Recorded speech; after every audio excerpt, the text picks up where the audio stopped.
Hello friends, the haunting story in Hindi में आप सभी का स्वागत है। तो कैसे हैं आप सब?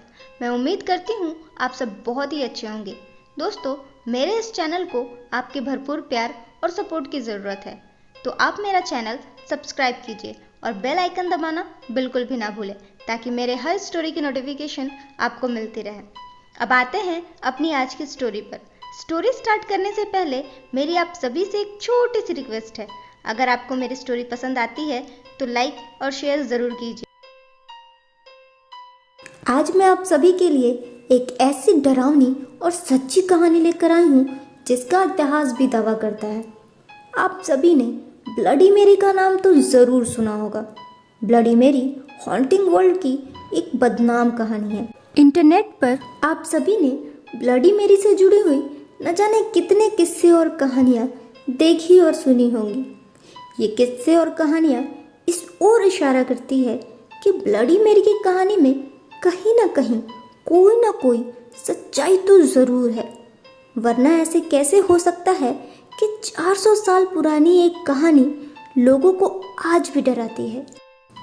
ब्लडी मेरी की कहानी भले ही 400 साल पुरानी हो, मगर वो लोगों के जहन में आज भी उतनी ही ताज़ा है जितनी 400 साल पहले थी। लोग ब्लडी मेरी से जुड़े हुए किस्से और कहानियों को शायद भूल भी जाते, मगर ब्लडी मेरी का डर लोगों को कभी ये भूलने नहीं देता। और शायद यही कारण है कि लोग आज भी गलती से भी ब्लडी मेरी का जिक्र नहीं करना चाहते। आज मैं आपको बताऊंगी कि इंग्लैंड जैसे देश पर शासन करने वाली मेरी फर्स्ट या मेरी ट्यूडर ब्लडी मेरी के नाम से आखिर क्यों बदनाम हो गई। आखिर ऐसा क्या हुआ कि आज भी लोग ब्लडी मेरी के नाम से इतना डरते हैं। आज मैं आपको ब्लडी मेरी की जिंदगी से मौत तक जुड़ी हुई 5 ऐसे महत्वपूर्ण और प्रचलित घटनाएं बताऊंगी, जिससे ये स्पष्ट हो जाएगा कि इंग्लैंड की महारानी मैरी ट्यूडर आखिर ब्लडी मेरी के नाम से क्यों बदनाम हो गई। तो ज़्यादा टाइम वेस्ट ना करते हुए सीधे आते हैं मैरी ट्यूडर के जीवनी की पहली कहानी पर। ये कहानी 400 साल पुरानी है, जब 18 फरवरी 1516 को ग्रीनविच के महल में राजा हेनरी अष्टम और एरागोन की कैथरीन को 7 सालों बाद एक बेटी हुई, जिसका नाम मैरी ट्यूडर रखा गया। मेरी के जन्म के बाद राजा हेनरी खुश नहीं थे, क्योंकि वो अपना उत्तराधिकारी चाहते थे, जिसके लिए उन्हें एक पुत्र की आस थी।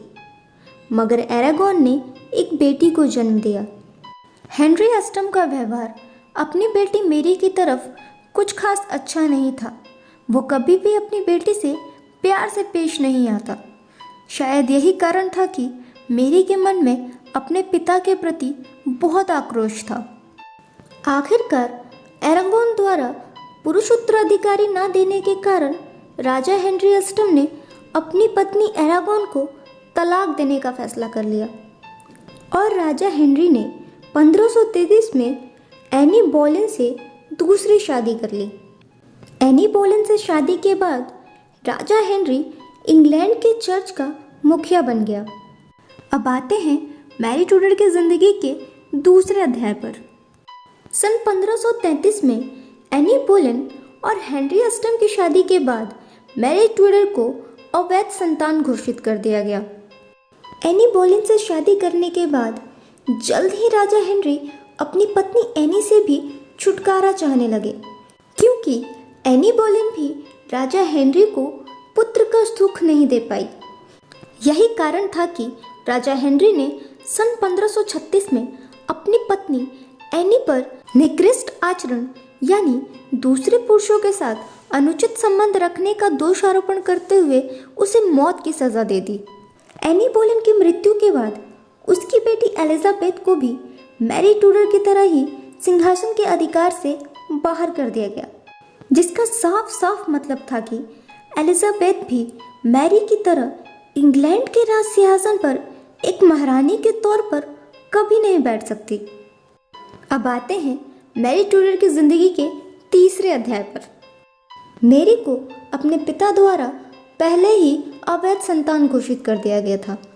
और फिर सन 1553 में मैरी को राज सिंहासन के अधिकार के लिस्ट से भी बाहर कर दिया गया।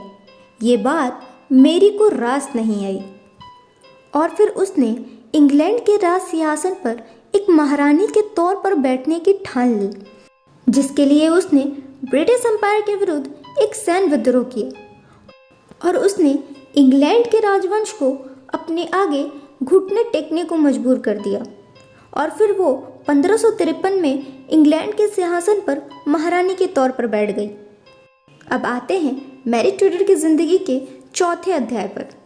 मैरी ने अपनी सत्ता बनाए रखने के लिए अपने पिता हेनरी के साथ साथ अपने सौतेले भाई बहनों को भी जिंदा जलवा दिया।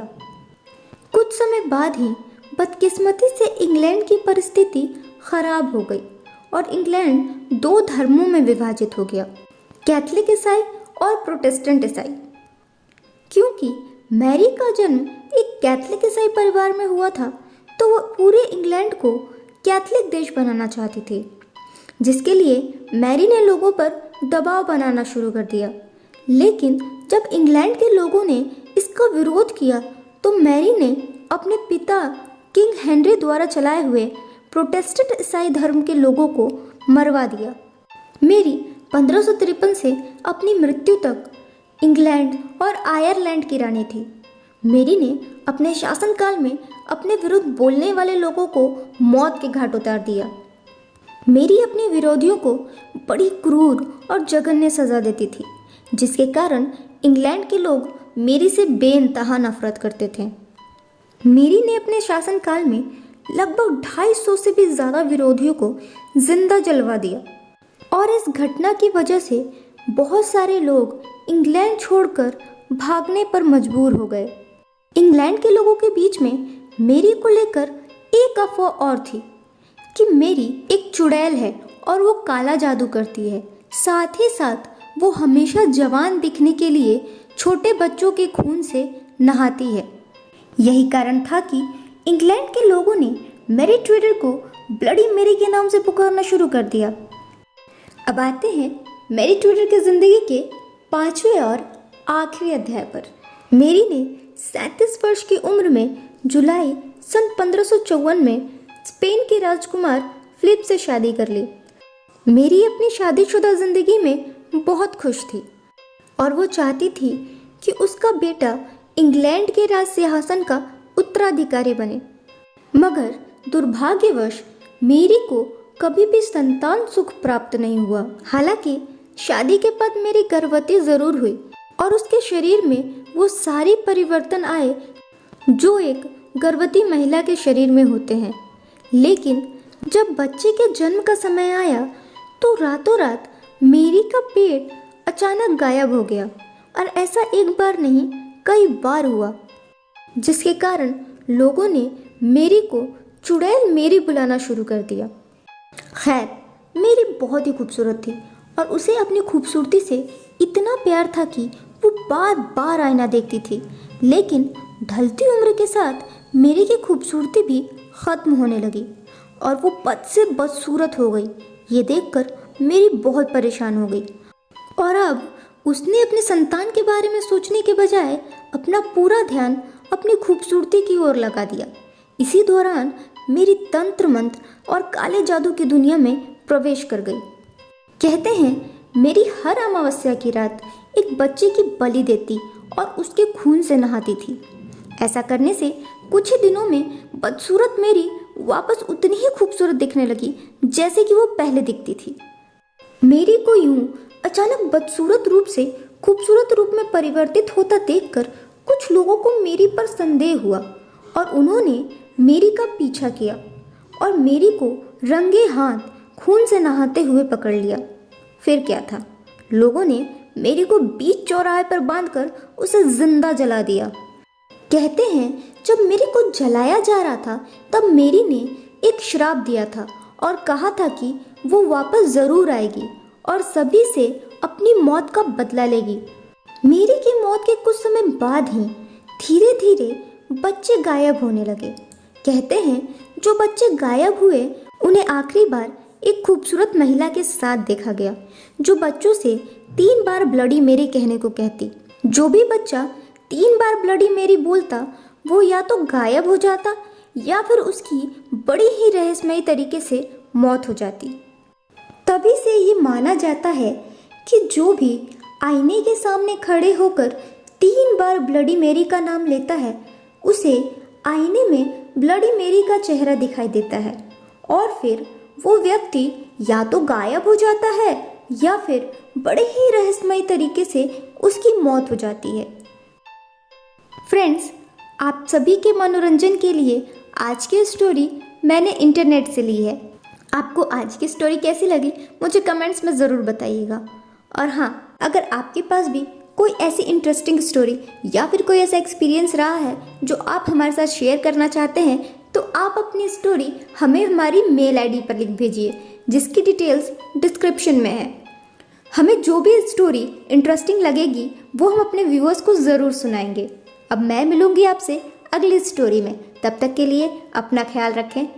And friends, wish you a very happy, safe and eco friendly Diwali. Please say no to crackers. Thank you.